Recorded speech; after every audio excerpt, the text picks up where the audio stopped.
The budget has been described as underwhelming, to say the least. Your views on Budget 2011? Yeah, well, there's nothing one can do, you know. I mean, if you look at the way that the government can raise money, right, it's from tax or from printing money or from borrowing. They can't print, they can't borrow anymore, they can't borrow much given the political situation. So all they can do is tax. And look at the with 90% unemployment and industry operating at like 30% utilization capacity, you haven't got a big base to actually draw your money from, so you haven't got much chance, you know. So that's why it will be underwhelming, because I mean, where is he going to get the money to spend? I mean, I know, for example, the ministries were asking for 11 billion for the whole budget, and he could only come up with about 3.2 billion.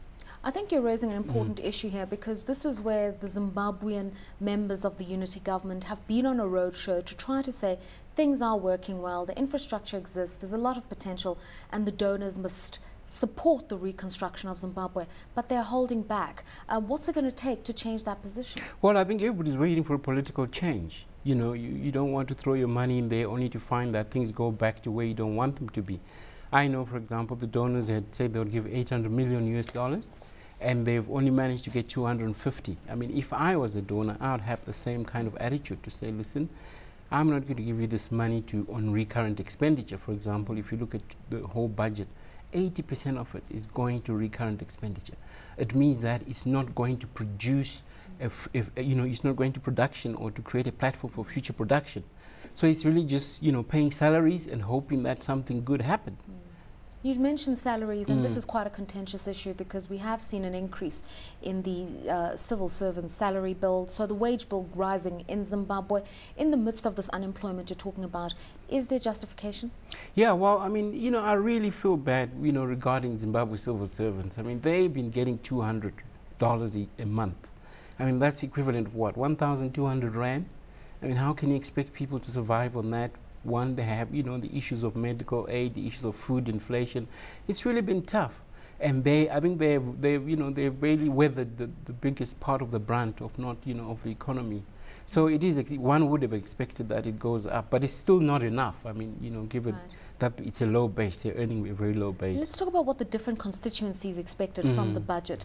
The Affirmative Action Group has criticized this budget, saying not enough money has been allocated to help them be supported in terms of equity acquisitions in the whole indigenization process. I think the minister has allocated $5 million US. They say it's not enough for local investments.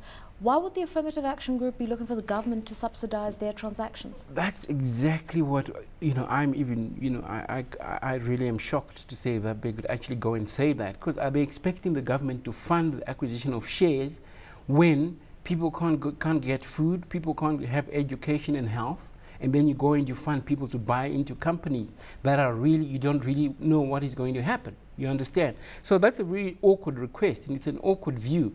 I mean, there seems to be just, you know, a culture of entitlement that, listen, the government has given us this law that says we must own 51%, therefore the government must fund us. And it's really sad.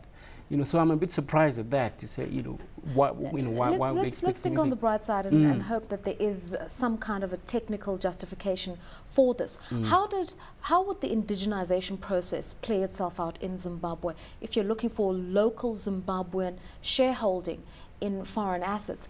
What exactly would that entail? Well, typically the companies that need to indigenize have identified, they've given proposal to the minister to say, listen, this is how we're going to do it. So that's done. Now they have to decide whether it's in financial services is going to be 25%, in mining is going to be 10% ownership, and so on. And once that's bedded down, is then to say, okay, who qualifies? And that's where the fight is going to come, because on one side the MDC is also positioning itself to own some assets. On the other side, ZANU-PF people are also positioning themselves, and ourselves as diasporans, we're looking to say, hey, we also want a piece of the cake. So it's really going to be whoever wins, you know, who gets their kind of wins first. But we have significant worries in that, given how ZANU has operated in the past, given how the economy, it is most likely it's ZANU-PF linked people who are going to get access to these resources. And that's where the major worry starts. Trade unions have criticized the budget because they felt that he didn't raise the tax-free income threshold to above $400. Now, how is it that the minister can help the consumer in Zimbabwe in terms of boosting purchasing power? What are the unions looking for? Okay, they were basically saying, listen, the cost of living or the basic food basket is about 487, the poverty datum line. It's costing $487 a month for a family of 5 to survive. So if you're going to make, if you're going to make sure civil servants survive, you have to make sure that your tax-free threshold is at least close to the poverty datum line of 487. That is the argument. But I think the minister is getting there, is beginning to get there. So that is the crux of the matter. Right, I think you've just summed it up. Thank you very much for that. Entrepreneurs, not quite the affirmative action group, they're arguing for a pay-as-you-earn policy, which the minister has already introduced. They've urged him also to look into a review of some import duties. How's it, what's the environment like for entrepreneurs? For entrepreneurs, it's tough because the industry capacity utilization is very low. A lot of people import stuff, right? So if you're, for example, an entrepreneur who's making candles in Zimbabwe, you're competing with candles that were bought at ShopRite, for a much cheaper price. So if they come into the country, obviously you're going to be out of business. So the minister has to kind of juggle, not to stifle entrepreneurs, but still allow people to survive, in the sense that 90% of the people are unemployed, and there's a huge informal sector, people who are basically surviving by coming to South Africa and buying goods and services and selling them in Zimbabwe. So you obviously want to balance that, to make sure that people survive. So that's the main argument. Praise, though, for the minister in terms of his social development allocations, a lot more money towards education and healthcare and social services. The safety nets that are needed for Zimbabwe's unemployed and poor, are these sufficient interventions? Yeah, if you look at Zimbabwe, really, education is not is not that critical to employment, because there's a large pool that is already unemployed. You understand? So by actually pumping education, you might actually increase the pool of employable people who can't get jobs. But given that the infrastructure has been there, and there's been a lot of noise from primary school kids who don't get books, from students at varsity who no longer get accommodation, who no longer get lecturers, from lecturers who don't get paid enough.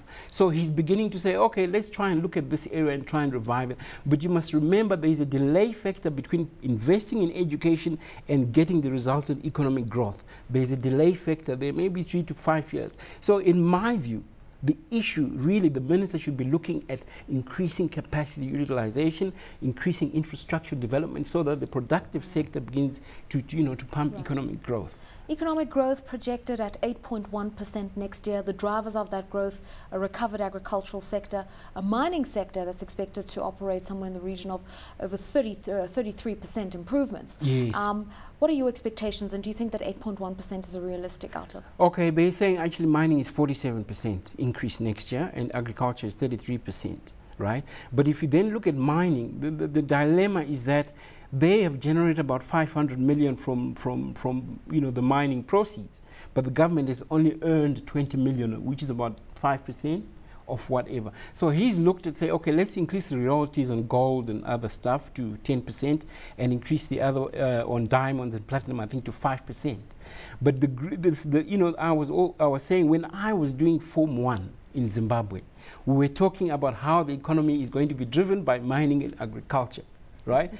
30 years later, we're still talking about how mining and agriculture is still driving the economy. And to me, that's more the worry, in that nothing much has changed. You don't look like somebody who was in Form 1 30 years ago. Well, we'll talk about that later. Again, finally, no announcement in terms of a budget for the elections, which are scheduled for next year. President Zuma in Zimbabwe this weekend to try to resolve the latest impasse between the Prime Minister and the President. Are we likely to see elections next year? And should there be talk about money for those elections to get the process underway? Yeah, well, some people were saying the 200 million that was mentioned by Mugabe was a bit pie in the sky. And given they reckon that 30 million is enough.